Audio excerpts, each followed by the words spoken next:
Baik, Bismillahirrahmanirrahim. Apakah suara saya terdengar, Bapak Ibu? Bagus, Pak. Terdengar, Ya Pak. Pak, sudah terdengar. Bisa listen about your answer. Baik, saya ulangi kembali. Bismillahirrahmanirrahim. Assalamualaikum warahmatullahi wabarakatuh. Waalaikumsalam warahmatullahi wabarakatuh. Waalaikumsalam warahmatullahi Assalamualaikum wabarakatuh. warahmatullahi wabarakatuh. Alhamdulillahirrahmanirrahim. Segala puji hanya bagi Allah Subhanahu wa Ta'ala yang telah melimpahkan rahmat, taufik, dan hidayahnya kepada kita semua. Pada kesempatan berbahagia ini, kita dapat berkumpul dalam suatu kegiatan rutin kita, Bapak Ibu, yaitu kegiatan best practice penulisan artikel ilmiah jurnal internasional bereputasi yang diselenggarakan oleh program Pasca Sarjana Universitas Muhammadiyah Makassar. Salawat serta salam semoga senantiasa tercurah kepada junjungan kita Nabi Muhammad Sallallahu Alaihi Wasallam beserta keluarga, sahabat, dan pengikut beliau hingga akhir zaman. Perkenankan saya Muhammad Muzaini dari Pusat Publikasi dan Verifikasi Karya Tulis Ilmiah Program Pasca Sarjana Universitas Muhammadiyah Makassar akan bertindak sebagai pembawa acara pada kegiatan pagi ini. Dengan penuh hormat kami mengucapkan selamat datang kepada yang terhormat Bapak Profesor Erwin Akip MPD PhD, Direktur Program Pasca Sarjana Universitas Muhammadiyah Makassar. Yang kami hormati Ibu Prof.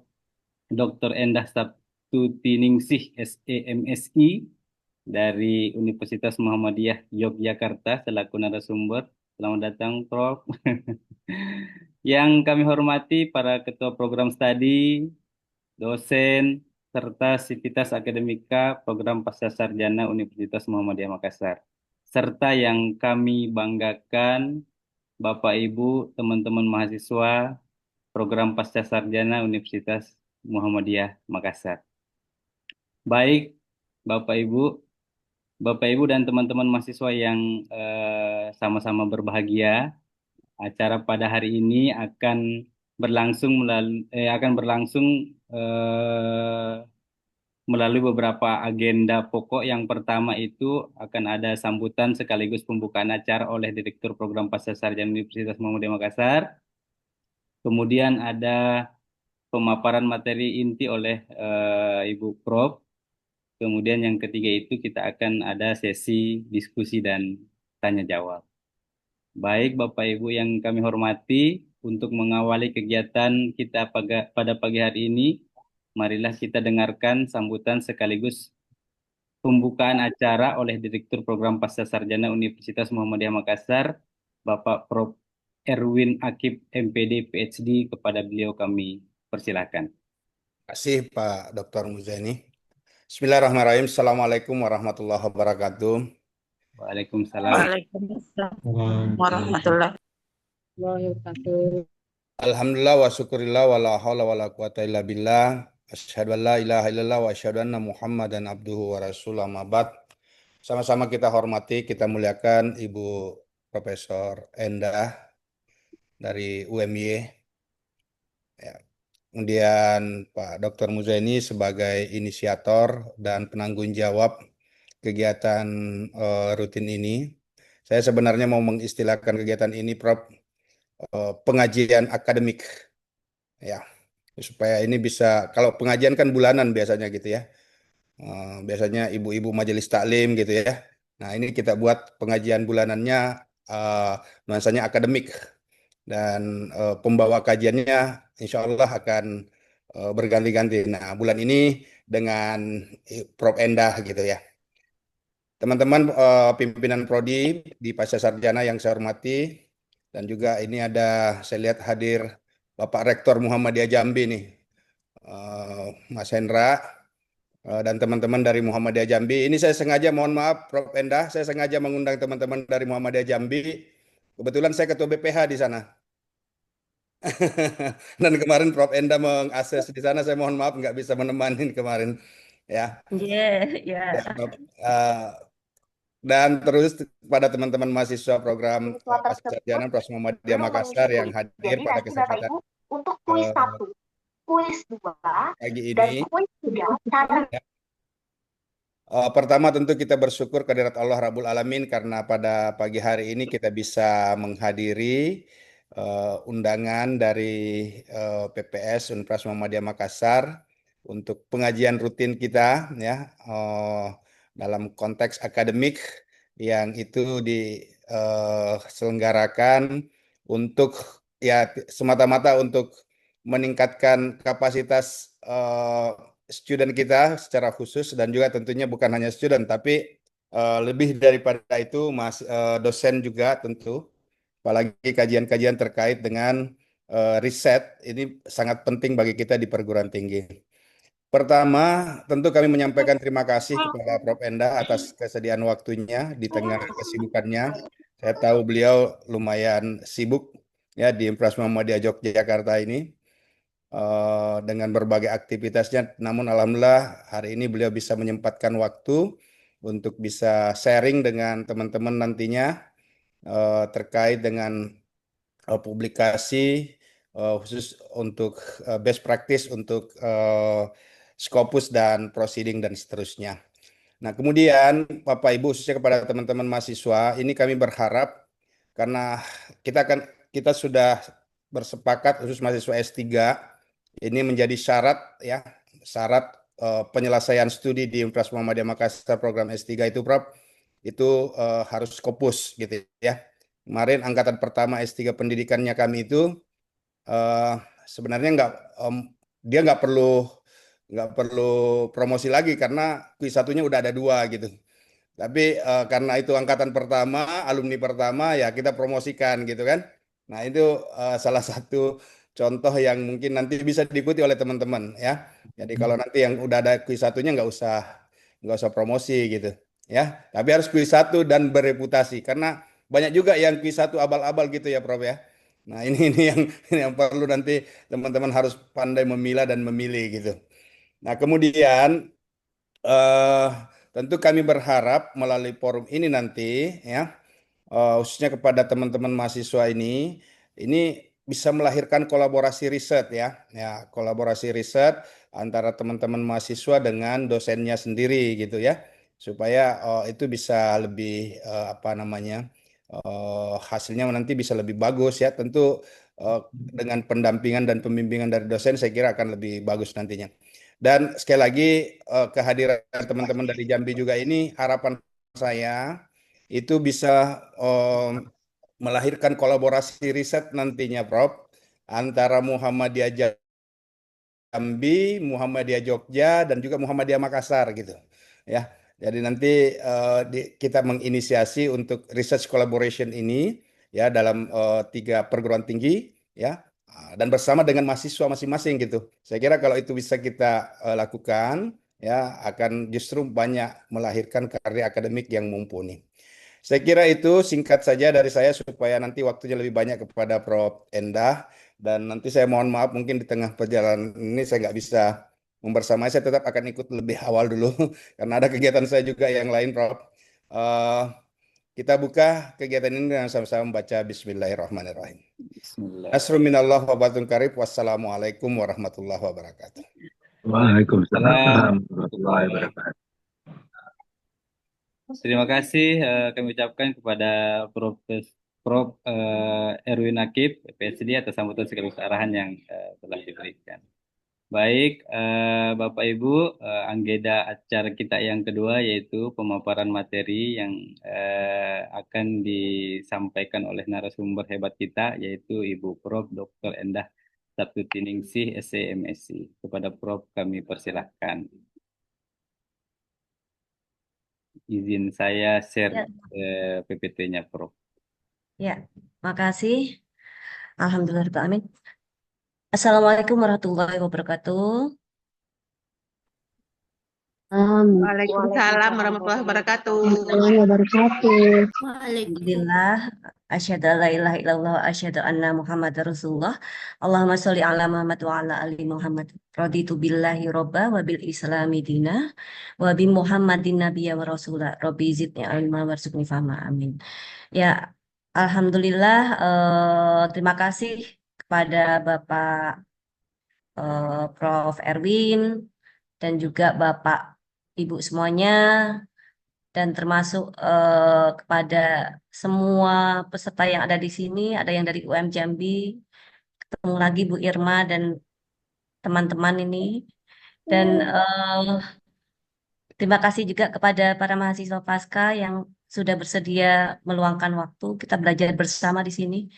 Kita sebenarnya saya tadi sampaikan eh, ahlinya sebenarnya sama-sama belajar ya Pak. Jadi kami di sini sama-sama belajar. Istilahnya di sini kita akan berbagi saja gitu ya. Jadi apa yang sudah saya lakukan selama ini, siapa tahu bermanfaat buat teman-teman yang ada di sini, tidak hanya kepada mahasiswa tetapi juga kepada dosen. eh Mungkin kalau di UMY itu kita dikejar oleh Scopus gitu ya. Mungkin sama juga di UM-UM yang lain, seperti itu PTMA yang lain juga seperti itu, karena kita inginnya bisa masuk pemeringkatan. Nah,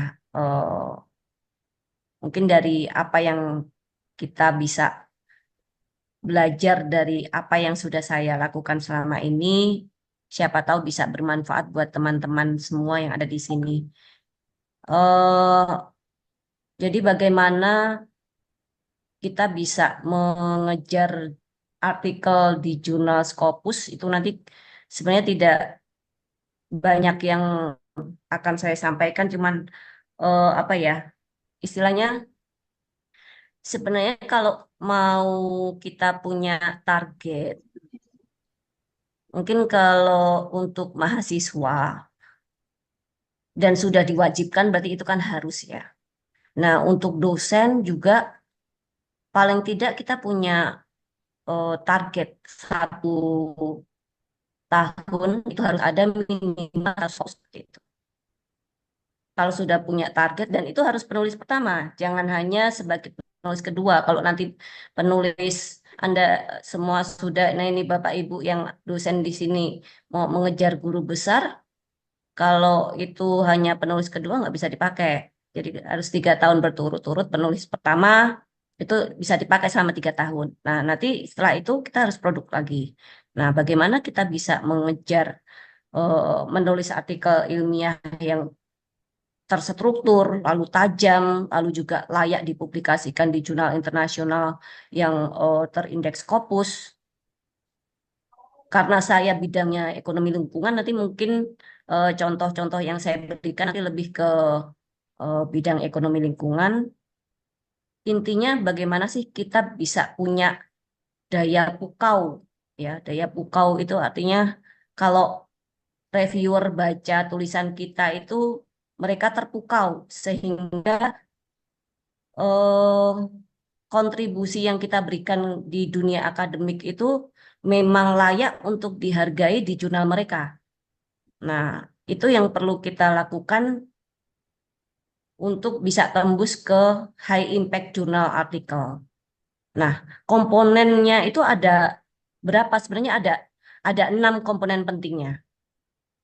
Yang pertama itu bagaimana membuat pendahuluan yang baik, lalu bagaimana membuat metode yang mendalam, hasilnya seperti apa, lalu diskusinya juga seperti apa, terus nanti kesimpulannya seperti apa, dan abstraknya bagaimana. Karena intinya reviewer itu hanya melihat 6 hal tersebut, komponen utama tersebut. Nah, di sini sudah ditampilkan bagaimana membuat pendahuluan yang terstruktur. Nanti kita mungkin lebih banyak ke diskusi ya. Jadi intinya adalah pendahuluan itu apa sih? Pendahuluan itu adalah wajah dari artikel. Jadi kalau orang mau baca, apalagi reviewer ya, reviewer mau baca itu yang dibaca terlebih dahulu pendahuluannya itu kuat nggak gitu. Kira-kira eh, layak nggak nanti artikel itu nanti diterbitkan di jurnal mereka gitu. Nah, pasti reviewer itu akan pendahuluan ini dengan sangat kritis. Kalau mereka pendahuluannya menurut mereka belum layak, mereka tidak akan melanjutkan ke berikutnya. metodologi apalagi hasilnya akan dibaca, nggak akan. Kalau pendahuluannya sudah terstruktur kuat, itu insya Allah mereka akan menuju ke bagian-bagian yang lain. Nah, kesalahan umum mahasiswa ya, mahasiswa ini atau mungkin juga dosen pemula untuk menulis artikel di jurnal internasional itu biasanya lebih banyak cerita umum kemana-mana gitu. Padahal yang dibutuhkan di jurnal yang high impact itu mereka lebih fokus gitu, terarah. Meskipun nanti di awalnya itu didahului dengan isu global, istilahnya kita akan membuat corong ya, Bapak Ibu, teman-teman semua tahu yang namanya corong. Corong itu berarti di atasnya itu luas, lebar, tapi menyempit kemudian. Nah, itu yang akan kita buat di bagian pendahuluan. Nah, mahasiswa ini biasanya cerita kemana-mana. Ada artikel A diambil, tempel. Oke lah, diparafrase, oke. Nanti ambil yang lain lagi, tempel lagi. Kadang akhirnya antar paragraf juga nggak mengalir. Ke sana, ke sini, nggak terarah. Nah, itu kesalahan umum yang dilakukan oleh mahasiswa. Nah, kita coba membuat bagaimana pendahuluan ini lebih terstruktur seperti corong. Kita mulai dari isu yang besar dulu. Nah, eh, nanti saya akan kasih contoh setelah ini nanti. Saya akan jelaskan dulu ya. Seperti apa, nanti saya akan kasih contoh per komponen, 6 komponen ini kalau di tempat di penelitian di artikel saya seperti apa nanti akan saya sampaikan contohnya. Jadi kalau misalnya artikel-artikel saya itu kan kebanyakan nulisnya terkait ekonomi lingkungan, misalnya terkait dengan perubahan iklim, lalu degradasi lingkungan atau tentang krisis sampah seperti itu. Nah, berarti kita harus menuliskan kenapa sih kita penting menulis isu tersebut. Apa sih sebenarnya dampak dari perubahan iklim itu? Tapi itu harus diperkuat dengan berbagai macam studi yang sudah ada. Istilahnya jangan cuma omon-omon gitu ya. Kalau kita cuma omon-omon tanpa bukti, mana ada reviewer mau terima. Misalnya, tentunya kalau kita mau nulis artikel terindeks Scopus harus banyak baca juga literatur kan. Artikel yang lain. Paling tidak yang update lah 5 tahun terakhir misalnya. Nah, kita cari topik yang sesuai dengan yang akan kita tulis. Apa sih pentingnya kita nulis tentang climate change? Apa sih pentingnya kita nulis tentang waste management misalnya kayak gitu. Nah, ini saya mohon maaf, saya kasih contohnya yang ekonomi lingkungan gitu ya, karena apa yang sudah saya lakukan gitu. Nah, jadi misalnya dampak climate change itu seperti apa sih? Di penelitiannya X seperti ini, penelitian Y seperti ini, penelitian Z seperti ini. Itu tunjukkan, semakin Bapak, Ibu, atau teman-teman itu semakin banyak membaca, semakin banyak referensi atau citasi yang diambil, itu akan memperkuat memperkuat motivasi Bapak Ibu untuk nulis itu gitu. Jadi memang ada penelitian-penelitian sebelumnya yang nulis tentang itu dan memang penting banget nulis tentang climate change misalnya seperti itu. Nah, ini kita bicara secara global dulu. Corong yang paling atas itu kan yang paling lebar. Jadi topik utama itu yang perlu kita perkuat. Dengan didasari dengan apa? Berbagai macam penelitian Bapak Ibu, teman-teman semua, kumpulkan semua yang nulis tentang climate change. Apa sih pentingnya kita nulis tentang itu? Nah, ini colong yang paling tinggi, paling atas, paling gede. Setelah itu akan mengerucut, ya. Kita turunkan ke isu nasional atau isu lokal. Bapak Ibu mau nulisnya di mana? Gitu. Kalau Pak Ibu mau nulisnya di Makassar, dahului dulu bagaimana isu climate change itu di Indonesia. Setelah itu turunkan kalau di Makassar itu contohnya apa sih? Bapak Ibu mau nulis apa sih? Misalnya dampak perubahan iklim terhadap kenaikan permukaan air laut. Nah, ini di Makassar ya, permukaan air laut sehingga akan berdampak pada pemukiman-pemukiman yang ada di sekitar pinggir pantai. Mereka akan terkena banjir Nah, ini kan sebenarnya eh, apa isu-isu yang mungkin sudah banyak dilakukan di daerah Jawa, sudah ada, saya juga sudah pernah nulis tentang itu. Misalnya di daerah-daerah pinggiran pantai Semarang, Demak, seperti itu. Atau kalau yang di daerah Jogja juga ada. Mereka misalnya tidak hanya kenaikan permukaan air laut. Kalau di Jogja kan di Jawa kan namanya banjir rob ya. Rob itu karena air laut naik, mereka masuk ke pemukiman sehingga banjir. Nah, kenaikan itu kan sebenarnya gejala dari climate change. Nah, ini kita mulai mengerucut dampaknya. Kalau tadi ngomongin tentang isu internasional, dampak secara di berbagai negara. Nah, kita mengerucut sekarang. Tadinya Indonesia bagaimana? Indonesia sebagai daerah yang daerah tropis, lalu bagaimana dampaknya ketika itu ada perubahan iklim yang perubahan cuaca yang ekstrim. Sementara kita juga Indonesia itu negara kepulauan di mana banyak pulau-pulau yang berada di tepi pantai, dampaknya seperti apa? Oh, kenaikan air laut sehingga menyebabkan eh, ada banjir di pemukiman yang pinggir pantai dan sebagainya. Nah, kita sudah mengerucut di lokal. Lalu setelah itu kita akan lanjutkan dengan bagaimana identifikasi gap penelitiannya. Karena reviewer itu akan akan menilai kalau kita melakukan sesuatu yang udah dilakukan sama orang lain ngapain gitu. Nggak ada kontribusinya. Padahal yang dicari adalah bagaimana penelitian yang bisa memberi kontribusi kepada masyarakat luas gitu. Nah, kalau kasusnya climate change di daerah pemukiman, bagaimana nanti upaya apa yang perlu dilakukan untuk mereka gitu.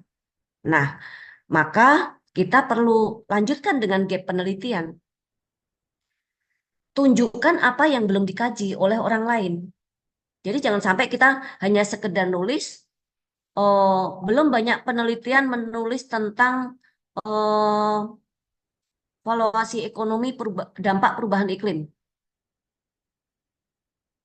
Tapi yang dibutuhkan adalah kita menulis secara spesifik. Misalnya, banyak studi telah membahas tentang aspek teknisnya, tetapi sedikit yang menuliskan tentang, nah karena kalau di jurnal terindeks Scopus, apalagi yang sudah Q1 gitu, mereka akan menulisnya tidak hanya kalau valuasi ekonomi itu nggak hanya luas valuasi ekonomi secara luas, tapi mereka akan melihat satu aspek saja. Nah, di sini misalnya di penelitian saya yang di land use policy itu kita ingin melihat bagaimana peran modal sosial. Jadi yang diambil adalah modal sosialnya saja. Nah, karena tadi kita bicara tentang peran modal sosial, berarti nanti di bagian pendahuluan kita harus perkuat tentang modal sosial. Kenapa sih kita nulis tentang peran modal sosial dalam adaptasi perubahan iklim? Misalnya kayak gitu. Tadi kan ngomongin perubahan iklimnya kok penting. Begitu ngomongin perubahan iklim penting diteliti, terus apa sih peran modal sosial untuk beradaptasi terhadap dampak perubahan iklim tadi? Nah, cari banyak sekali artikel atau jurnal yang nulis tentang modal sosial, perannya seperti apa. Lalu hubungkan dengan adaptasi atau mitigasi, ya, mitigasi risiko. Kalau itu kita akan bicara tentang perubahan iklim, ya kaitkan atau cari artikel yang ada kaitannya dengan peran modal sosial di perubahan mitigasi perubahan iklim atau adaptasi perubahan iklim. Nah, kita bikin lebih spesifik lagi. Nggak cuma modal sosial dalam mengatasi perubahan iklim, tapi di contoh penelitian saya itu, misalnya gini, banyak studi membahas aspek teknis, tetapi sedikit yang mengkaji peran modal sosial dalam adaptasi perubahan iklim oleh petani. Nah, lebih spesifik lagi, jadi di sektor pertanian. Nah, beberapa penelitian yang sudah saya lakukan itu saya aplikasikan tidak hanya di sektor di sektor pertanian, tetapi juga perikanan. perikanan tangkap seperti itu. Jadi tadi saya sudah sampaikan eh, kalau perubahan iklim di sektor pertanian mungkin karena banjir atau dampaknya apa dampak perubahan iklim itu bisa eh, banjir, bisa kekeringan, bisa serangan hama seperti itu. Nah, di penelitian saya yang masuk di Q1 tadi, saya persempit lagi. Tadi adaptasi petani untuk mengatasi perubahan iklim, bukan mengatasi, adaptasi terhadap dampak perubahan iklim. Nah, dipersempit lagi menjadi eh, dampaknya bukan banjir, bukan kekeringan, tetapi saya fokuskan ke serangan hama. Nah, kenapa kok serangan hama? Nah, ini tadi diturunkan dari isu yang di atas tadi. Kenapa kok milihnya serangan hama? Nah, kita perkuat dengan alasan nanti di bagian metode, ya. Nah, karena serangan hama itu salah satu dampak yang dirasakan paling besar di daerah istimewa Yogyakarta. Nanti akan kita tunjukkan dengan buktinya seperti apa. Saya melakukan analisis spasial. Jadi kalau teman-teman di sini sudah bisa GIS atau Geographic Information System, nah silakan gunakan gitu. Jadi ilmu itu digunakan karena dengan kita mengintegrasikan berbagai bukti tidak hanya dari tabel atau data pendukung, tapi kita juga melakukan mapping. Kenapa sih lokasi itu penting atau enggak? Itu nanti akan kita perkuat di bagian metode, gitu ya. Nah, setelah tadi dipersempit gap penelitiannya apa sih?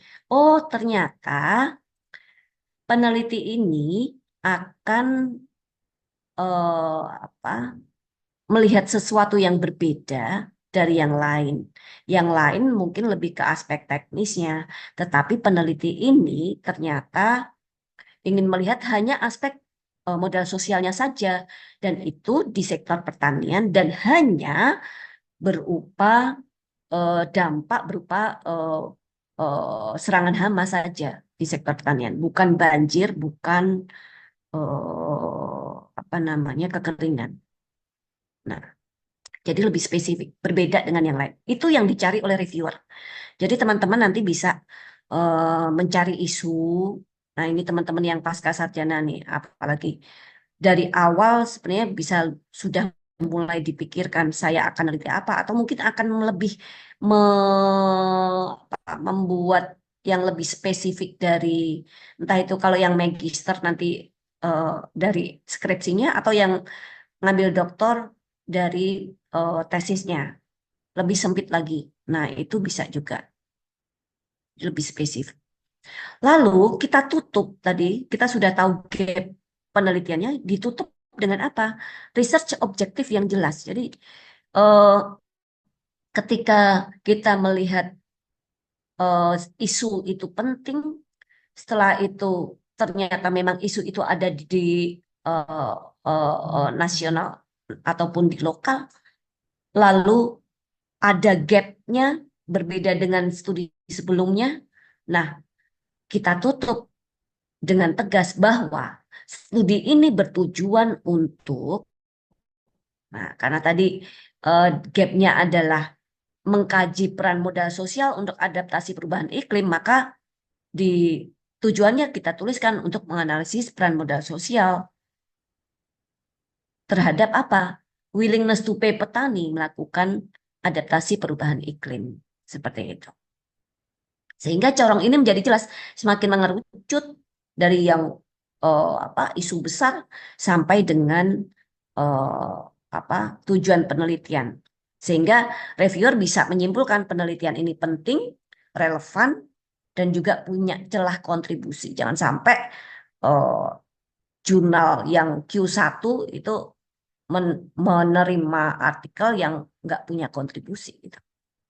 Nah, itu yang penting dari pendahuluan yang terstruktur. Mungkin nanti teman-teman pertanyaannya di akhir saya selesaikan dulu untuk yang 6 komponen ini tadi ya.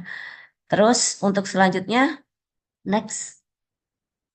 Nah, lalu bagaimana membuat metode? Nah, ini kadang metode ini disepelekan, padahal sebenarnya dari metode yang kita buat di jurnal itu menentukan kredibilitas penelitian.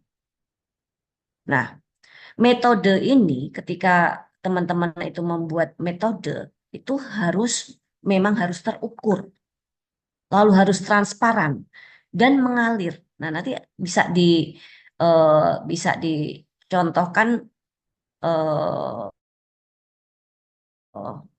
paper saya sudah share ya ke panitia untuk ke paper saya bagaimana membuat eh, metode itu mengalir gitu ya. Nah, yang pertama, teman-teman harus menyampaikan lokasi studinya dan relevansinya. Jadi, teman-teman ini mau nulisnya di mana? Jangan sampai hanya menulis gini, misalnya penelitian saya. Penelitian ini atau studi ini dilakukan di Yogyakarta. Titik. Tanpa ada alasan kenapa milihnya Yogyakarta. Mengapa Yogyakarta itu dijadikan sebagai laboratorium alami dampak perubahan iklim? Nah, di sini kita harus tunjukkan mengapanya itu dengan berbagai alasan. Tadi saya sampaikan bahwa di penelitian saya itu ditulis di Yogyakartanya karena dampak dari apa serangan hama itu memang menurunkan produktivitas atau produksi tanaman padi di situ gitu. Dan ini diperkuat dengan mapping atau GIS, nanti bisa ditunjukkan ya, mapping kenapa kok milihnya daerah itu. Nah, itu ada hasil GIS-nya di situ. Sehingga memperkuat alasan kenapa lokasi studinya di situ. Tidak hanya disebutkan penelitian ini atau studi ini dilakukan di Makassar, sudah titik. Makassarnya sebelah mana misalnya, atau distrik atau subdistrik mana, nggak ada alasan apapun, itu nanti reviewer nggak akan atau mengabaikan, nggak perlu ini, nggak penting. Nah, kita harus kasih alasan yang kuat, disertai data dan sumber ya. Jangan hanya tadi saya bilang omon-omon tanpa ada sumber, itu tidak akan atau pasti akan diajukan oleh reviewer. Setiap kali kita bicara data itu harus ada sumbernya. Nah, itu yang perlu atau penting untuk dilakukan pada saat menulis di jurnal reputasi. Lalu yang kedua, desain penelitiannya seperti apa sih? Apakah nanti akan menggunakan survei, atau menggunakan focus group discussion, atau menggunakan eksperimen, atau apapun. Dan gunakan dengan istilah metodologi yang tepat. Ya. Nah, mungkin saya bicara di sini lebih ke data primer.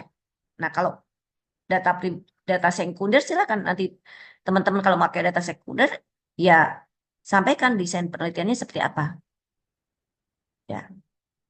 Lalu yang berikutnya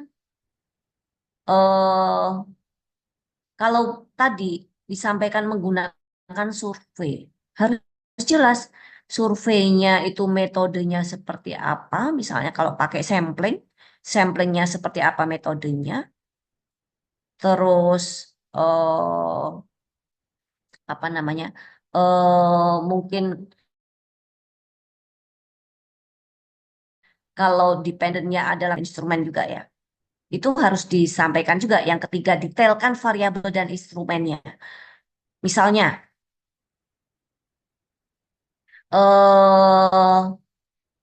di penelitian saya mengukur tentang willingness to pay, misalnya willingness to pay petani untuk melakukan adaptasi perubahan iklim.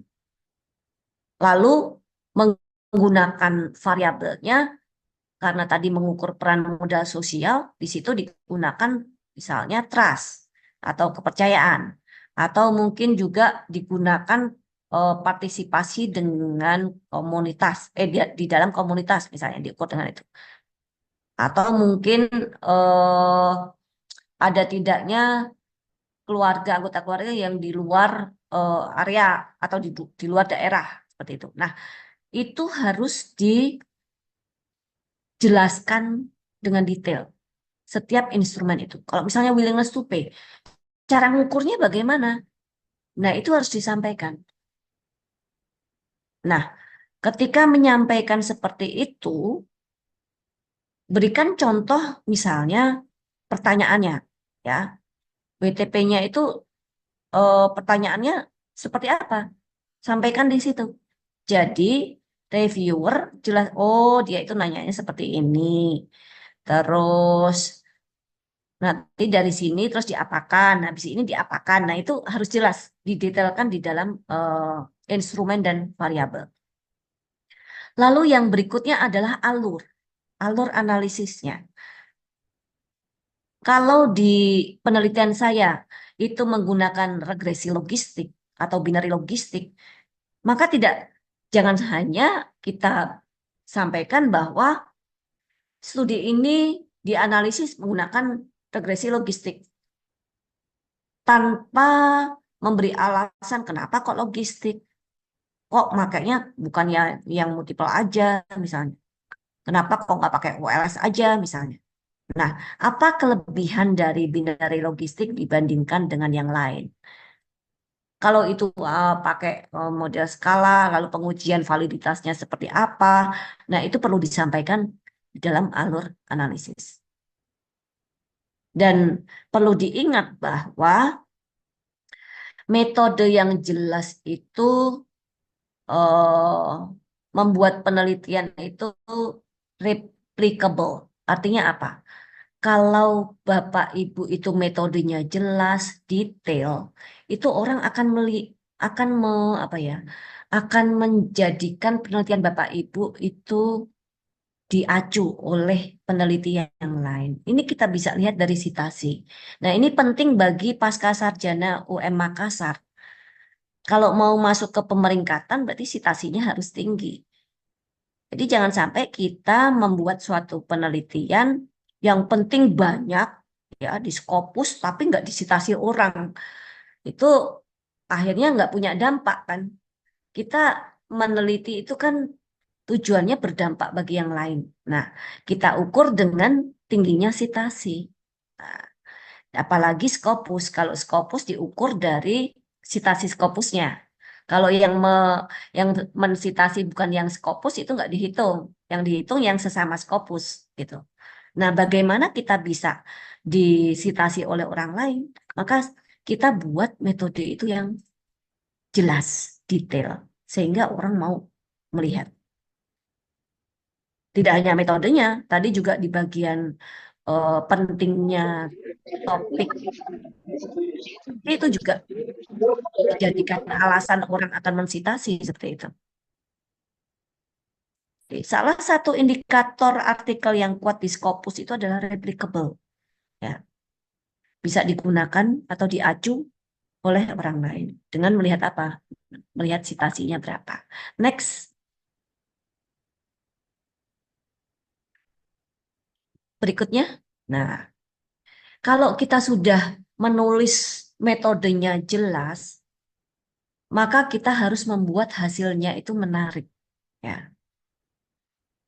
Jadi hasil penelitian itu tidak hanya sekedar angka saja. Oh, yang penting angkanya banyak itu, maka orang akan tertarik. Enggak juga gitu. Kalau mau jujurli ya, jujurli. Penelitian saya yang di Q1 itu enggak apa, tidak ada yang susah dari metodenya. Cukup sederhana, cuman pakai regresi. Tapi bagaimana mengemas supaya penelitian itu menjadi menarik gitu. Dari sisi metodenya sederhana, tetapi bagaimana membuat yang sederhana itu menjadi menarik. Seperti ibu-ibu, mbak-mbak, kalau pakai baju nggak harus baju yang mahal atau yang aksesorisnya banyak. Pakai baju yang biasa aja, tapi dilihat orang itu menarik, itu caranya seperti apa, itulah yang akan kita lakukan untuk jurnal di artikel di jurnal Scopus ini.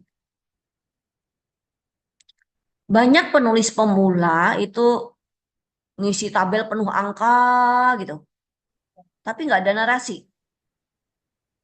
Ya kalau orangnya juga pemula nggak paham, gimana dia mau tahu ini apa sih angka-angka maksudnya gitu. Nah, padahal reviewer itu pengennya dia melihat cerita di balik data, ya. Tidak, jadi reviewer itu nggak hanya pengen, datanya banyak gitu, enggak. Yang penting itu ceritanya menarik gitu. Jadi yang pertama misalnya, kita buat dulu statistik deskriptifnya. Sajikan statistik deskriptif untuk memberi gambaran siapa respondennya misalnya. Kalau itu teman-teman pakainya data primer ya. Lalu juga berikutnya hasil utamanya. Misalnya di tempat saya, karena menulis tentang willingness to pay, maka di situ bisa ditampilkan angka kuncinya. Oh, ternyata 71,9% petani itu bersedia membayar 17.000 untuk adaptasi perubahan iklim berupa mitigasi banjir misalnya. Atau di penelitian yang lain, sekian persen dari petani itu mau berkontribusi untuk adaptasi perubahan iklim adanya serangan hama. Nah, itu angka-angka kunci itu harus ditampilkan dan visualisasikan dalam bentuk tabel atau grafik. Bukan dengan kecil, enggak. Tapi buat semenarik mungkin supaya reviewer itu terutama itu tertarik dengan tampilan tabel ataupun grafik. Lalu yang berikutnya adalah tekankan temuan uniknya. Karena tadi kita bicara tentang peran modal sosial, di mana salah satunya itu adalah trust, kepercayaan. Maka kita bisa soroti temuan uniknya. Misalnya, faktor trust atau kepercayaan itu ternyata lebih signifikan berpengaruh terhadap willingness to pay petani untuk beradaptasi terhadap perubahan iklim dibandingkan dengan pendapatan. Mau pendapatannya berapapun, kalau dia nggak punya kepercayaan terhadap orang lain, dia nggak akan meningkatkan willingness to pay mereka untuk mitigasi. Itu temuan dalam penelitian saya. Dan itu insight. Orang mungkin masa sih kayak gitu.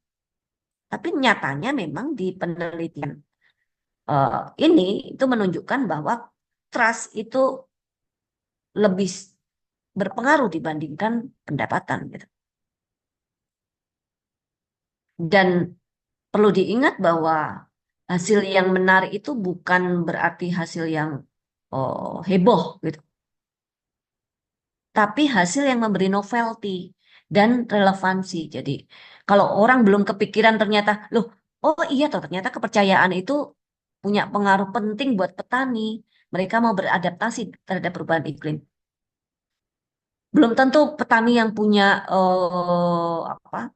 lahan yang banyak berhektar-hektar itu mau beradaptasi kalau dia nggak punya kepercayaan terhadap orang lain. Misalnya ada informasi bahwa dari komunitas Poktan, misalnya kelompok tani, bahwa dampak hama itu nanti bisa menurunkan sekian persen produksi tani Anda seperti itu. Tapi kalau dia nggak percaya, terus meskipun dia pendapatannya tinggi, itu nggak akan ngaruh ke mereka gitu. Itu novelty-nya. Jadi kita unggul, kita fokuskan novelty kita itu gitu. Nah, untuk selanjutnya next. Nah, lalu bagaimana kita melakukan diskusi yang mendalam? Tadi kan temuannya ya, temuan dari hasil olah data kita seperti itu. Nah, reviewer itu akan memperhatikan dengan kritis itu diskusi. Atau kan kalau di bagian apa artikel itu kan ada result and discussion. Jangan sampai kita bicara di bagian introduction itu panjang lebar, tapi di bagian discussionnya cukup pendek. Nah, itu berarti analisisnya kurang gitu. Nah, ini teman-teman pasca ini kan dituntut analytical thinking gitu ya. Jadi bagaimana kita menganalisis dengan baik dari hasil temuan kita. Dan itu dibutuhkan oleh reviewer. Jadi diskusi dalam jurnal terindeks Scopus itu jantung artikelnya. Kalau kita hidup tanpa jantung yang normal kan jadi susah juga gitu. Nah, kalau jantung kita sehat, maka kita akan punya manfaat buat orang lain gitu. Nah, ini bagaimana kita bisa melakukan diskusi yang mendalam di sini.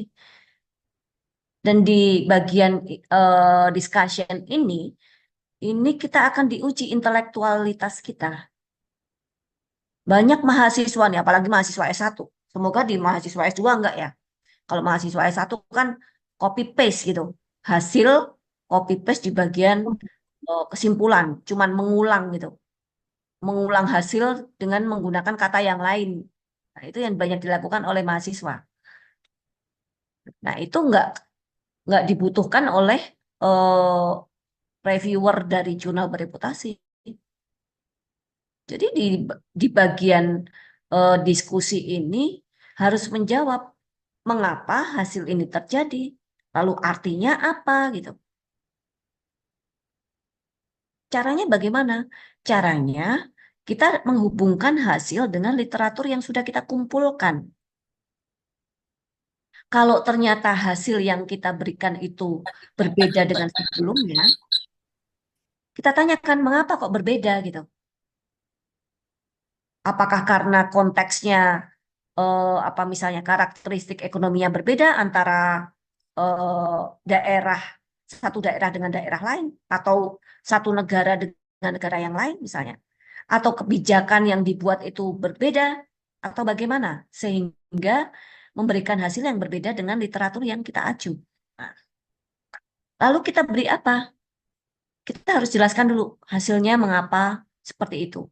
Kalau kita perkuat atau kita tunjukkan bandingkan dengan literatur sebelumnya, itu didukung ataukah kontra. Nah, kalau kontra kenapa? Alasannya apa gitu. Kita harus memberi penjelasan kritis. Misalnya, kepercayaan sosial itu menjadi faktor dominan. Karena apa? Nah, ini di penelitian saya di yang perikanan, yang di mana ya, DSLU, itu Q2 kalau nggak salah ya. Nah, karena komunitas nelayan itu mereka lebih mementingkan jaringan sosial dibandingkan dengan dukungan formal pemerintah. Itu yang terjadi di perikanan tangkap di Lamongan. Nah, itu salah satu penjelasan kritis yang bisa diberikan untuk ke bagian diskusi. Lalu implikasi kita bisa melihat apakah hasil penelitian kita itu memperkuat teori tentang sosial kapitalnya Putnam atau justru menantangnya.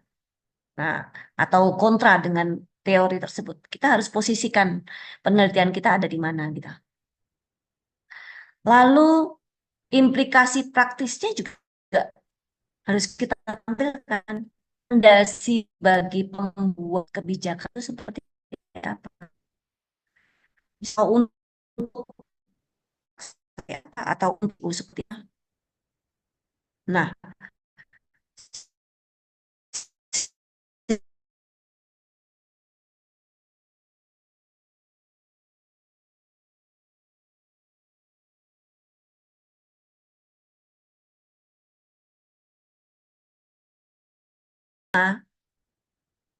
bisa di-share? Izin Prof. Tunggu Prof. Saya Iya.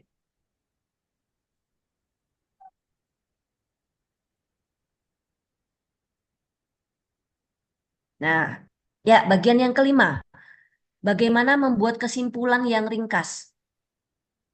Nah, biasanya nih mahasiswa nih kalau kesimpulan ya tadi copy paste yang dari hasil tuliskan lagi di kesimpulan gitu. Nah, kesimpulan itu sebenarnya bukan rangkuman panjang. Biasanya kan mahasiswa dirangkum terus dimasukkan aja ke kesimpulan gitu. Selesai kan? Oh iya, Sehingga apa? ada kegiatan Mengulang semua hasil. Nah, kesimpulan yang baik itu yang seperti apa? Yang padat, representatif, dan forward looking. Jadi ke depan seperti apa sih? Itu yang dibutuhkan oleh reviewer.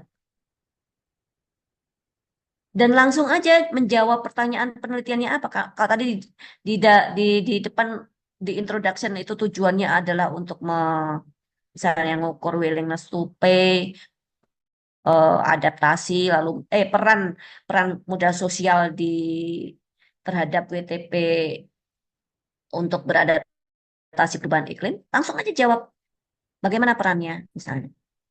Langsung jawab di situ. Lalu sampaikan teoritis, metodologis, praktis seperti apa. Dan tutup dengan rekomendasi singkat. Misalnya, saya contohkan di sini misalnya, modal sosial terbukti signifikan dalam meningkatkan willingness to pay untuk beradaptasi terhadap perubahan iklim.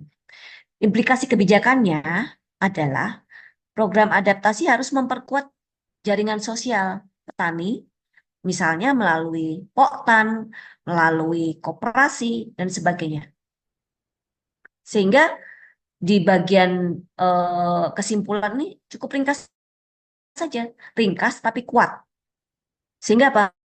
Kita yakinkan kepada reviewer bahwa penelitian ini punya dampak. Kalau nggak punya dampak ya nggak usah diterima di jurnal itu gitu. Nah, itu cara membuat kesimpulan yang ringkas. Nah, yang terakhir, next adalah abstrak. Bagaimana kita membuat abstrak yang berkelas. Abstrak itu kan yang dibaca pertama kali biasanya.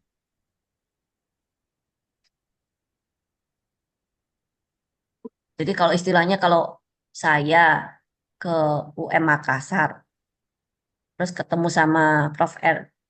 Edwin, Prof. Erwin ya. Nah, mesti kan saya ngasih kartu nama dulu. Prof. Erwin belum kenal saya. Saya kasih kartu namanya dulu. Perkenalkan saya Endah Sabtutiningsi, ini kartu namanya gitu. Jadi editor itu sering mereject, istilahnya memutuskan untuk reject.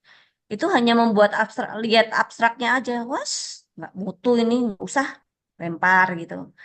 Itu dari kartu nama ini, kalau kartu namanya kurang berkelas ya nggak usah dimasukkan gitu. Dia nggak perlu buka 11 halaman atau 10 halaman paper kita. Udah dari abstrak. Makanya di sini kita harus membuat itu dengan struktur yang rapi. Ya. Jadi kita membuat abstrak itu setelah semua bagian selesai. Jangan membuat abstrak dulu baru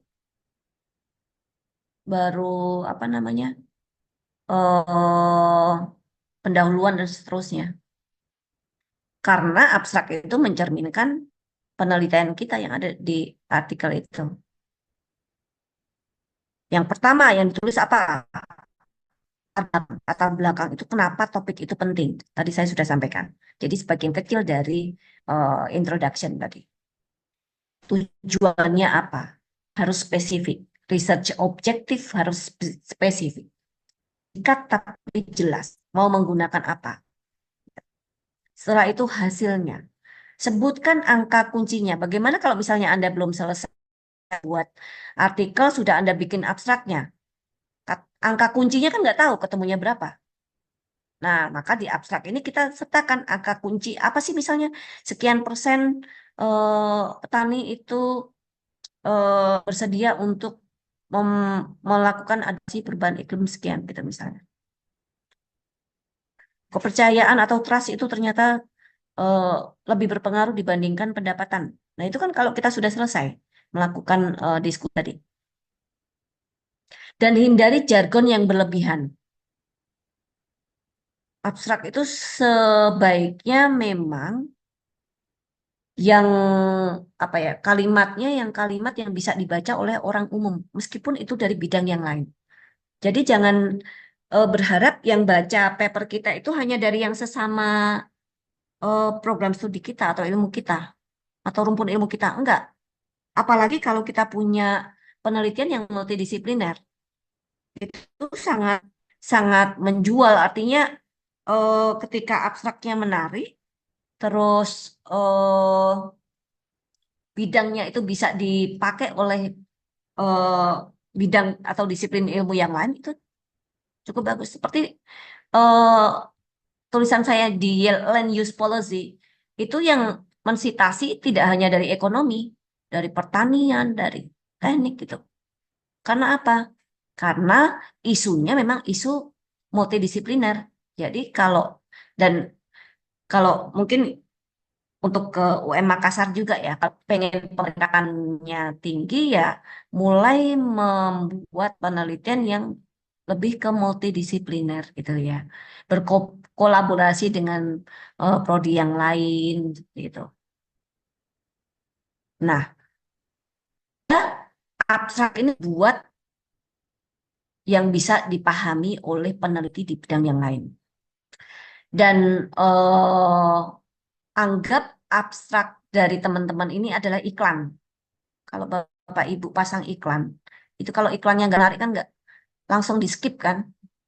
Beda dengan kalau iklan menarik dilihat sampai dengan terakhir gitu. Meskipun isinya bagus, tapi kalau cara menampilkannya nggak menarik, itu pasti akan di skip. Nah, bagaimana kita menampilkan abstrak itu eh, berkelas? Itu caranya seperti yang saya sampaikan tadi. Nah, next. Ini contoh-contoh publikasi yang bisa teman-teman lihat. Ada di local environment, itu Q berapa ya? Q2 atau Q1? Q1 kayaknya. Yang local environment. Kalau yang ini Scopus Proceeding yang bawah, IUP. Terus ada lagi nih, saya nggak tampilkan semuanya, nanti habis waktunya. Next. Dan ini ada di LSU nih. Saya lupa Q2 kalau nggak salah. Ya. Dan masih ada beberapa lagi, nanti kalau bisa saya share ke panitia, bisa Tidak usah Oke. dulu dikumpul. Nanti ada tindak Monggo lanjutnya kalau lagi. misalnya ada yang mau bertanya sambil sebelum saya berikan contoh-contoh. Tidak. Ada pertanyaan nggak? Baik, Bapak, Ibu, teman-teman mahasiswa, ada yang ingin ditanyakan? Belum?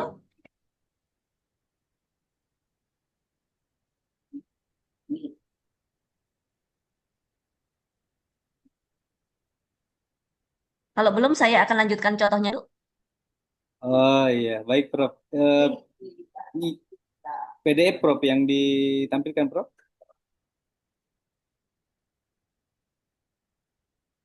Yang itu tadi, contoh tadi. Boleh PDF-nya dulu, boleh. Oh, PDF dulu Prof. Baik.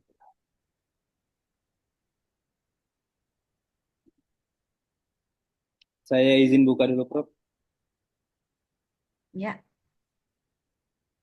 Jadi kalau boleh cerita, paper saya yang di sini ini untuk jadi Q1 lumayan untuk apa, impact-nya lumayan besar, dan ini sebenarnya bukan bidang ekonomi, cuman multidisiplin ya, dan dibutuhkan waktu sekitar 1 tahun, tetapi tidak berbayar karena Q1 ya. Banyak eh, banyak jurnal-jurnal yang meminta meminta apa APC, tapi dari jurnal-jurnal yang saya kirimkan itu tidak ada yang minta APC. Jadi Bapak Ibu atau mungkin teman-teman kalau milih jurnal itu kalau mau aman yang di bawah ini, yang di bawah institusi kalau DLSU itu di Filipina ya. Eh, land use land use itu saya nggak keluar uang sedikit pun. Jadi meskipun Q1 tapi ya harus bersabar. Sekitar 1 tahun baru diterima. Jadi untuk reviewnya itu mungkin sekitar 3 sampai 4 kali. Tetapi yang pasti adalah bahasa. Ya, bahasa itu kendala kita biasanya. Eh, di sini saya menggunakan proofreader dari luar supaya istilahnya apa? Kalau kita pakai bahasa di translate biasa itu kan bahasa Inggrisnya Indonesia ya. Inggrisnya Indonesia itu kan berbeda gitu ya.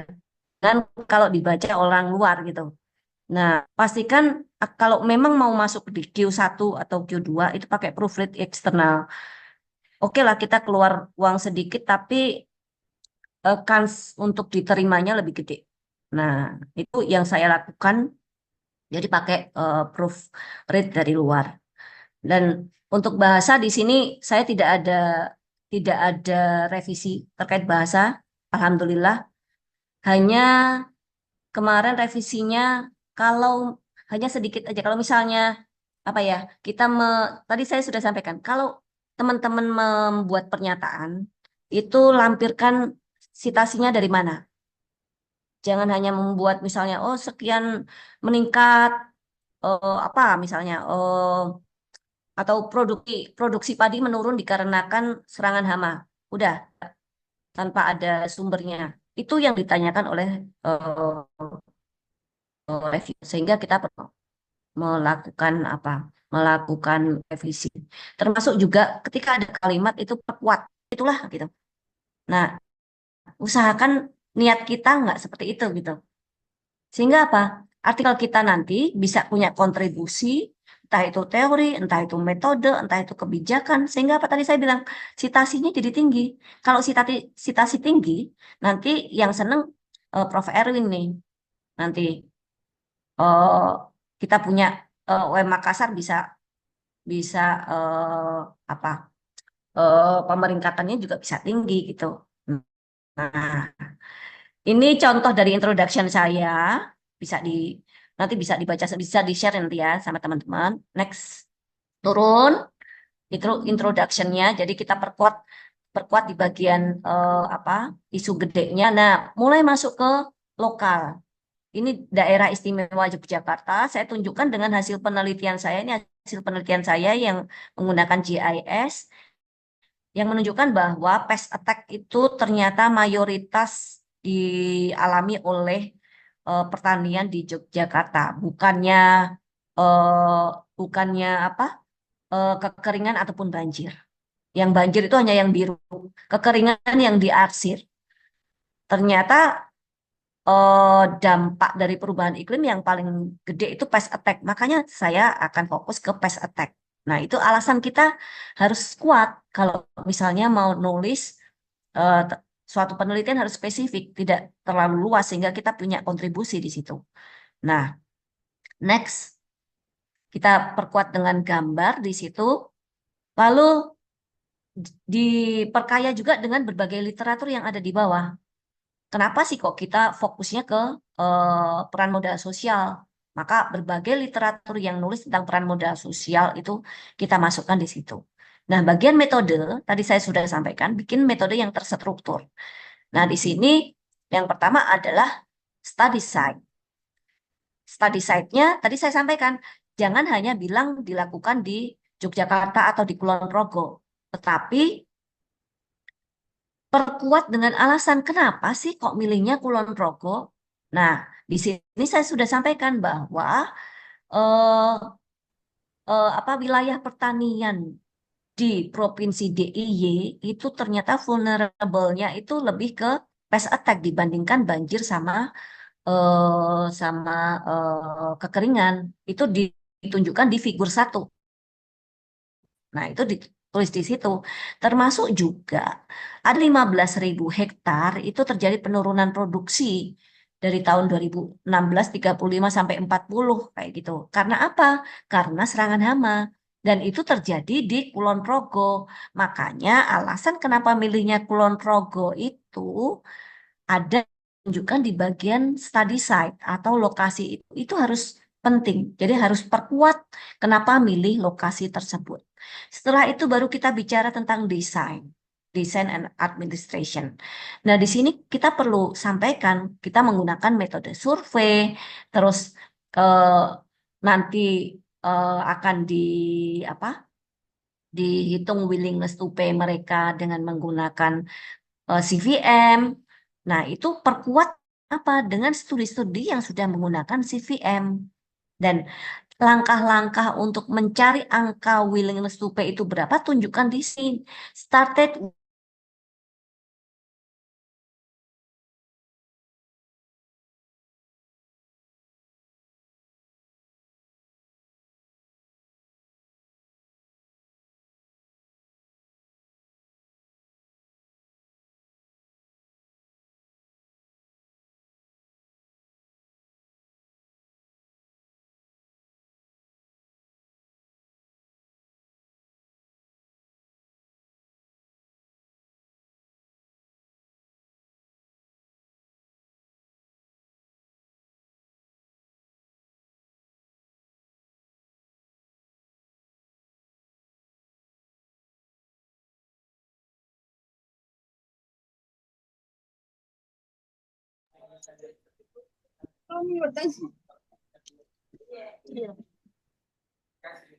Ibu Prof keluar ya ini. maaf, ini terpental tadi. Oh iya Prof, ini juga agak. Iya, silakan Prof. Ini pakai terpental yang ya sebentar. Jadi di sini tolong diturunkan. Nah, ini contoh-contoh kenapa kita bicara tentang modal sosial, lalu eh, apa namanya, definisi dari variabelnya apa itu dibikin dalam tabel aja, supaya para reviewer lebih seneng, lebih jelas. Oh, ini unitnya kayak gini. Support for climate change adaptation itu diukur dengan apa? Oh, pakai logit itu berarti pakai dummy. Dummy-nya seperti apa? Lalu final survei kuesionernya. Oh, untuk section A-nya seperti ini, B-nya apa, nanyain apa, C-nya apa, D-nya apa. Lalu modelnya juga ditulis di sini. Nah, ini adalah metode penelitian yang lengkap dan terstruktur. Sehingga apa? Sehingga orang itu akan banyak baca. Termasuk juga apa? Surveinya berapa orang, ada berapa desa yang disurvei. Ini di bawah ada ya. Tuh, ini ada sudah ditulis di sini. Ya, turun lagi. Minta tolong. Sampai di sini Prof. Nah, ini data analisis yang saya sampaikan tadi. Kenapa kok? Ya, sudah. Ya, ya.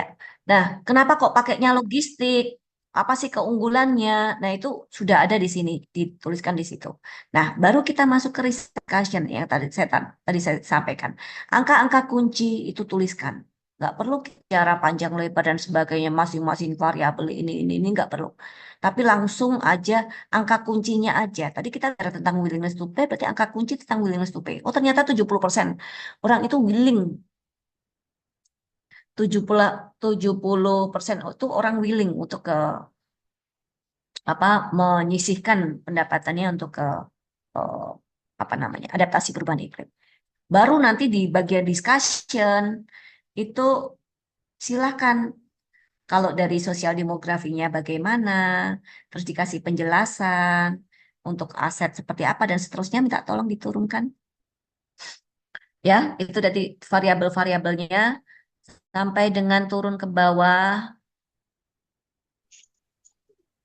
Ya, turun ke bawah. Ini hasilnya kalau Bapak Ibu atau teman-teman lihat, ya turunin. Kalau dilihat variabel apa tabelnya cuma sederhana seperti itu, nggak ada yang istimewa. Dan kalau mau jujur li juga ya, saya nggak nggak paham tentang ekonometri gitu. Nggak, saya dari S1 sampai dengan S3 ekonometrinya jelek gitu. Makanya saya pakai yang sederhana aja. Jadi nggak usah muluk-muluk pakai alat yang kompleks dan sebagainya, nggak usah. Saya cuma pakai regresi biasa, kayak dari logistik udah selesai, tinggal diterangin. Nah, tadi bagaimana kita membuat diskusi itu menjadi menarik. Itu yang penting dari apa jurnal bereputasi. Bagaimana membuat diskusi itu menarik dan diperkuat dengan studi-studi sebelumnya. Itu saya kira cukup untuk contoh ini. Nanti kalau misalnya ada pertanyaan bisa disampaikan. Baik, Bapak Ibu, teman-teman mahasiswa. Tadi itu ada beberapa poin-poin yang kita dengarkan dari Prof. Enda terkait dengan bagaimana menulis artikel ya atau menyusun artikel. Tadi kita disampaikan ada beberapa tahapan-tahapan dan kemudian ada beberapa poin-poin yang perlu dibuat di dalam struktur artikel yang akan kita buat. Baik, Bapak Ibu, teman-teman mahasiswa, jika ada yang ingin bertanya atau memiliki pengalaman terkait dengan penulisan artikel jurnal bereputasi, monggo bisa raise hand atau juga bisa di kolom chat untuk bertanya. Silahkan Bapak Ibu, teman-teman mahasiswa. Ada yang ingin bertanya?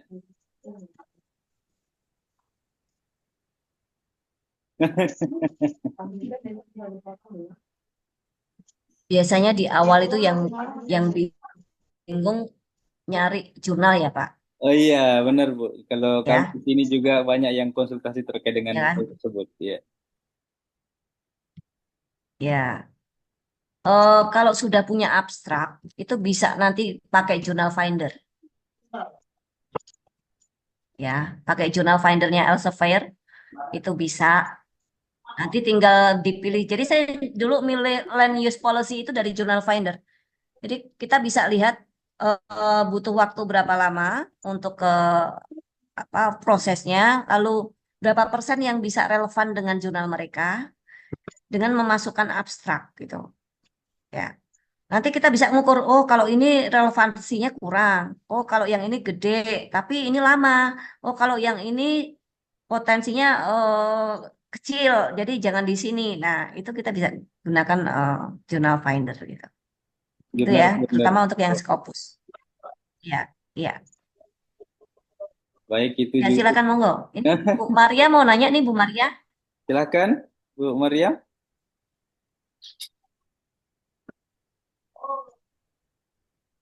Ayo Bapak Ibu. Pak Marwan mungkin ada yang bertanyakan Pak Marwan?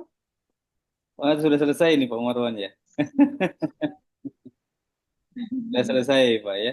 Bagaimana artikelnya? Sudah terbit Pak? Oh, ini tidak terdengar suaranya Pak Marwan. Oh, sudah Pak ya. Oke. Bapak Ibu yang lain ada yang ingin ditanyakan Bapak Ibu? Ya.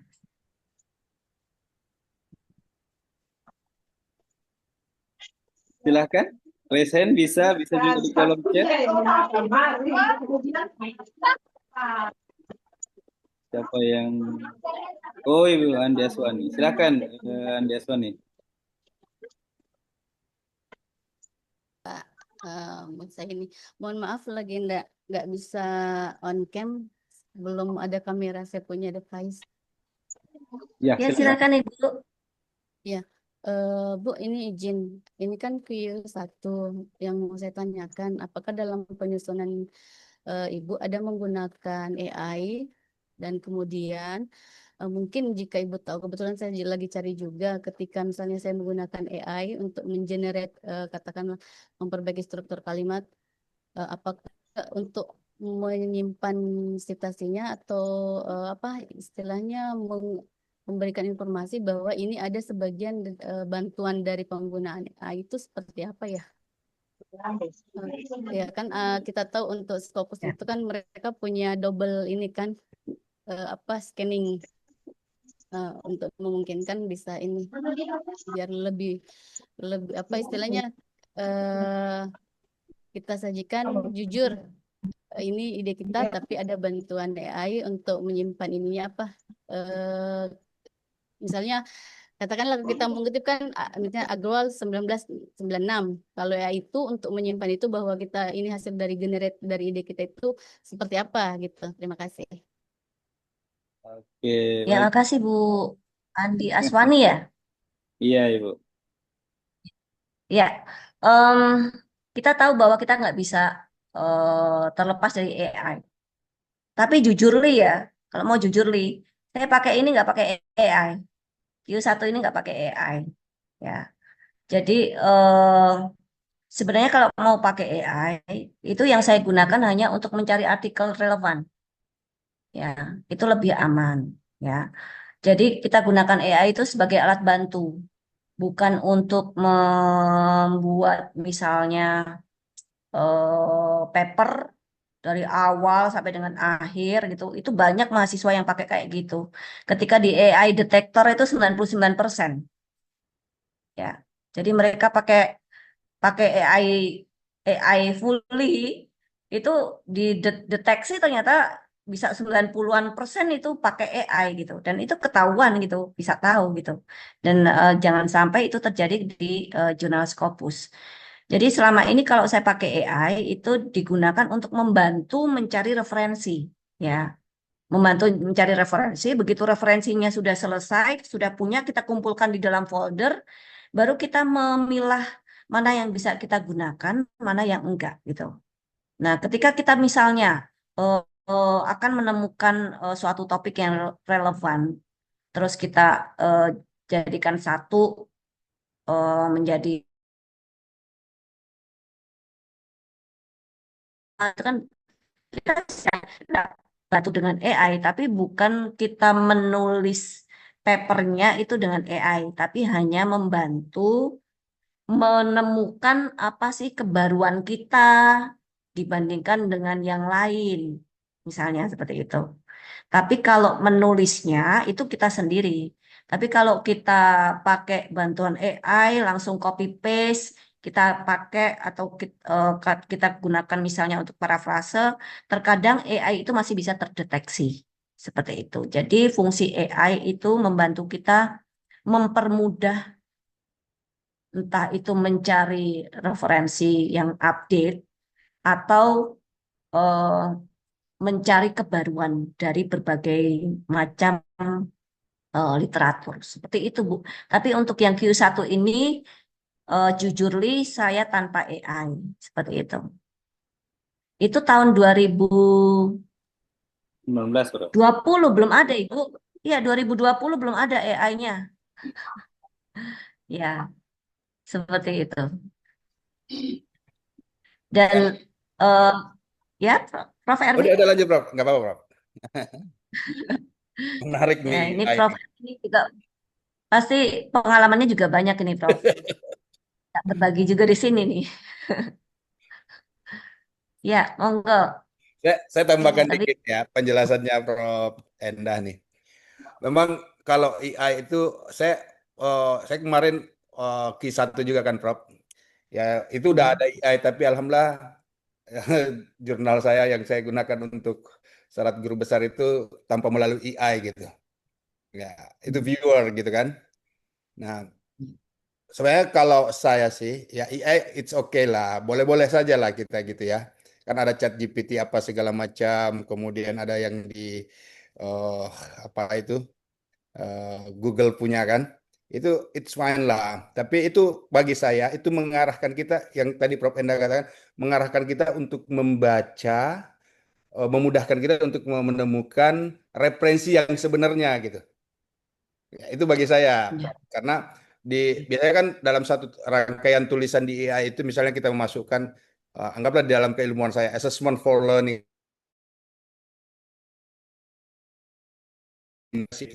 Kalau kita mau lepas dari AI itu, mending referensinya itu yang kita copy kemudian dicari aslinya gitu loh. Kalau saya sih itu yang saya lakukan Prof selama ini sebenarnya dalam menulis. Sehingga keaslian itu akan nampak gitu ya. Tapi ketika pure kan dia ini dalam waktu 5 menit kita bisa buat berapa jurnal tuh.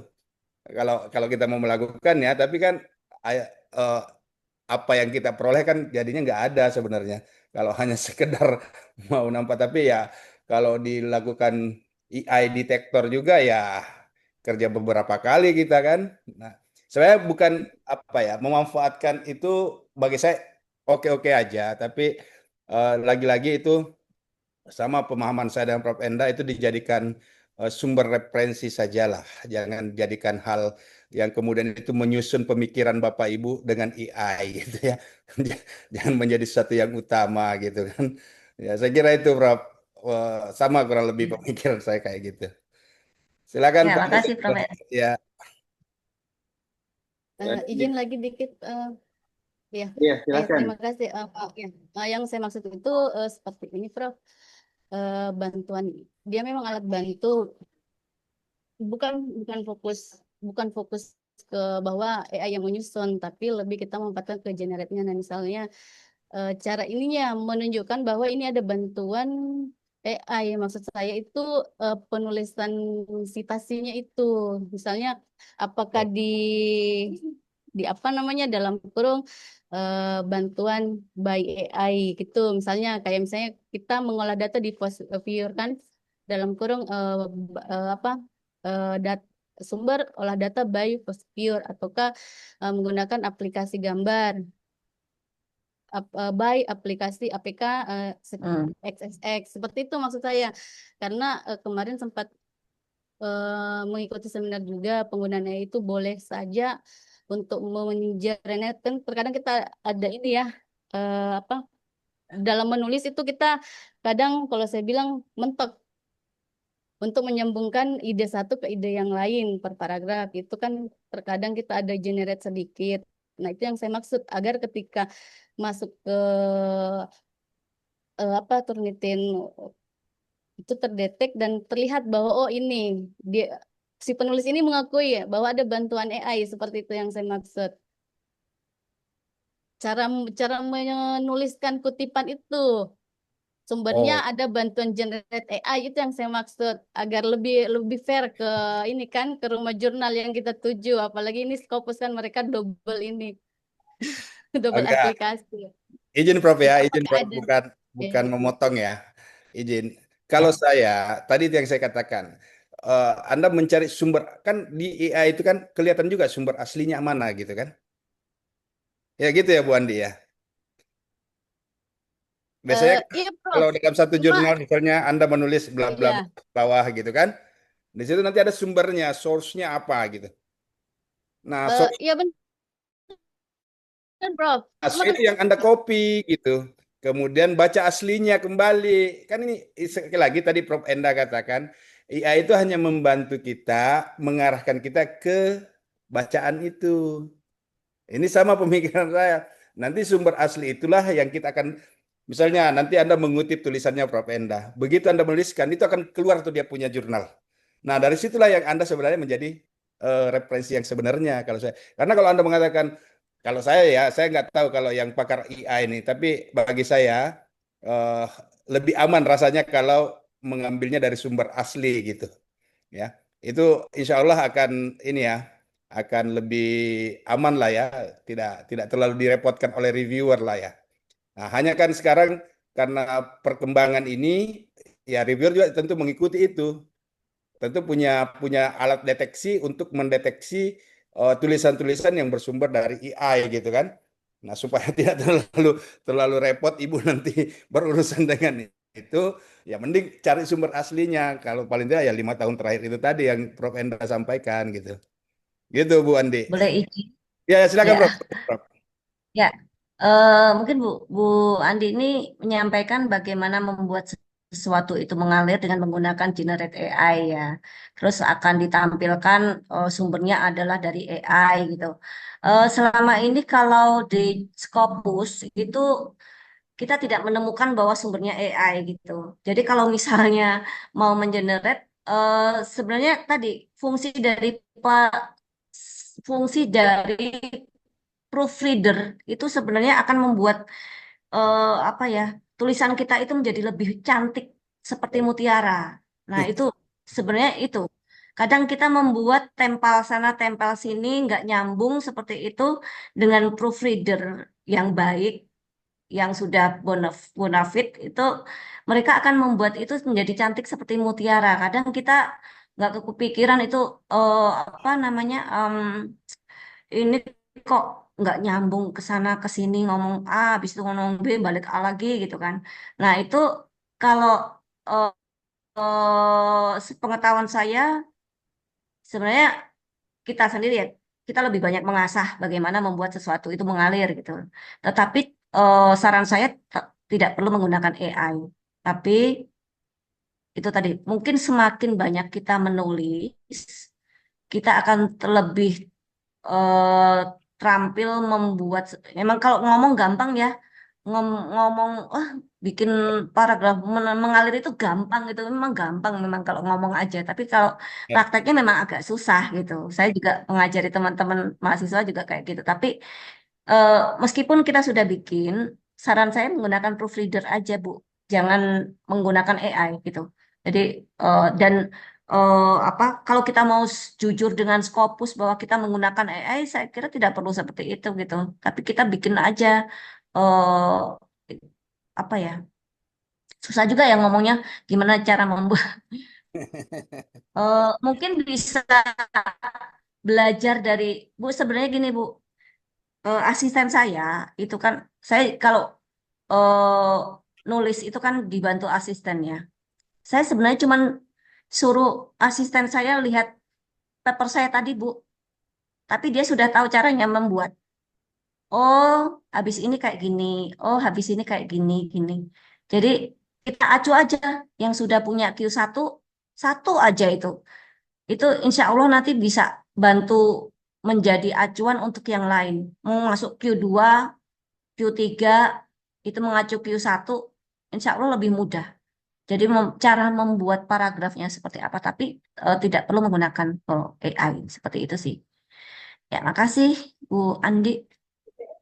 Baik, terima kasih Ya, terima kasih, Prof. Prof atas Jadi Ya, dikit finalnya tetap kembali ke sumber aja ya, nggak usah dicantumkan bantuannya ya. Gitu ya, Prof ya, ya. iya betul. Ya, Ya, betul. ya terima kasih, Prof. Terima kasih Pak Musa ini. Ya, baik, terima kasih.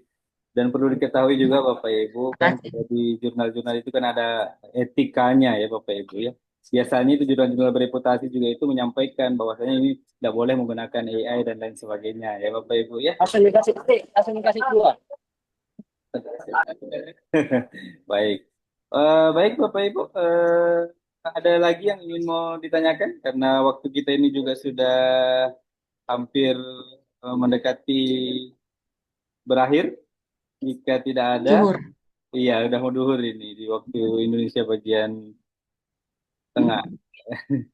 Oke, baik Bapak Ibu, kami sudah membagikan link daftar hadir, kemudian nanti juga akan kami bagikan materi-materi yang disampaikan oleh Prof. Enda. Mudah-mudahan juga bisa bermanfaat buat Bapak Ibu teman-teman mahasiswa. Barangkali sebelum kita menutup kegiatan ini, Prof, ada yang ingin disampaikan atau closing statement terkait dengan apa yang kita lakukan pada siang hari ini, Prof. Silakan, Prof. Oke, ya. Closingnya adalah memulai itu sulit. Ya, yang penting itu kita harus mulai dulu. Kalau mulai itu sulit. Kalau sudah mulai, insya Allah itu mudah. Dan eh, dengan semakin sering kita menulis, itu akan membuat kita lebih, apa ya istilahnya, lebih mudah membuat sesuatu yang berkelas dan layak untuk dipublikasikan di jurnal bereputasi. Boleh saya tutup dengan pantun, Pak Musaini? Silahkan, Prof. Jadi kalau bilang cakep ya, Bapak Ibu Ya. teman-teman semua. Silahkan, Prof. Ya, beli jalangkote, ya, beli jalangkote di Kota Makassar. Cakep. Rasanya gurih, Eloknya. sukar, asal tekun. Satu lagi, ke Benteng Rotterdam berjalan bersama. Cakep. Singgah sejenak sambil tersenyum. Cakep. Sampai jumpa di kesempatan berikutnya. Semoga sukses selalu menyertai kita semua. Amin. Assalamualaikum warahmatullahi wabarakatuh. Amin. Amin ya Assalamualaikum Allah. warahmatullahi wabarakatuh. Terima kasih banyak, Prof. Banyak, Prof. Mungkin ada juga dari Prof. Erwin selaku Direktur Saya Program Sarjana. saya nggak punya pantun ya. Saya hanya ingin menyampaikan bahwa Bapak Ibu apa yang disampaikan tadi di-share dan diskusi kita dengan Prof. Endah pada hari ini, saya kira ini akan perlu untuk di-follow up ya dengan disiplin ilmu kita masing-masing ya, keilmuan kita masing-masing untuk kemudian menghadirkan karya yang terbaik dan tentu khususnya kepada teman-teman mahasiswa ya, ini ada menjadi referensi bagi kita untuk kemudian bukan hanya berpikir untuk penyelesaian tapi what the next gitu ya, apa setelah itu yang perlu kita pikirkan. Saya kira begitu. Terima kasih sekali lagi Prof. Endah atas waktunya pada pengajian akademik bulanan ini. Insya Allah bulan depan kami akan lanjutkan lagi Prof. Dan kami merencanakan untuk International Conference. Mudah-mudahan nanti Prof. Endah ada waktu.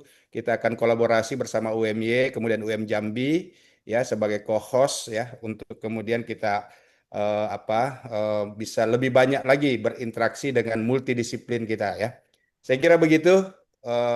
Pak Muzani, terima kasih atas waktunya dan Prof. Bapak Erwin, Rodi ya. Pak Terima kasih. Muzani. Ya, makasih Prof. Assalamualaikum warahmatullahi wabarakatuh. Waalaikumsalam warahmatullahi Waalaikumsalam warahmatullahi wabarakatuh. Baik, Bapak Ibu, teman-teman mahasiswa, demikianlah rangkaian acara Best Practice Penulisan Artikel Ilmiah Proceeding dan Jurnal Internasional Bereputasi pada hari ini. Atas nama panitia, kami menyampaikan terima kasih kepada Direktur Program Pasca Sarjana, Ibu Prof. sebagai narasumber, para dosen, serta mahasiswa yang telah berpartisipasi dengan penuh antusiasme. Marilah kita akhiri kegiatan ini dengan bersama-sama membaca hamdalah. Alhamdulillah. Baik, Bapak Ibu. Mohon izin Pak Muzani, Ya, silakan, Prof. ada pertanyaan di chat nanti via WA. yang pertanyaan di chat via WA aja Pak Muzani. Oh iya, iya Prof. Nanti saya kirim, nanti saya kirim juga hasilnya ke grup mahasiswa kami di PPS Unismu Makassar.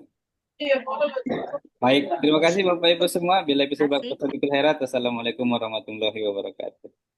Terima kasih Prof. Waalaikumsalam warahmatullahi Thank you so much ya. Waalaikumsalam. Pamit, Ya makasih. Prof, nanti kontak-kontak Terima Prof. kasih Kalau Prof. ke Jogja. Endah. Ya Prof. Ya, Terima kasih makasih. Prof. Erwin. Ya Prof. Waalaikumsalam.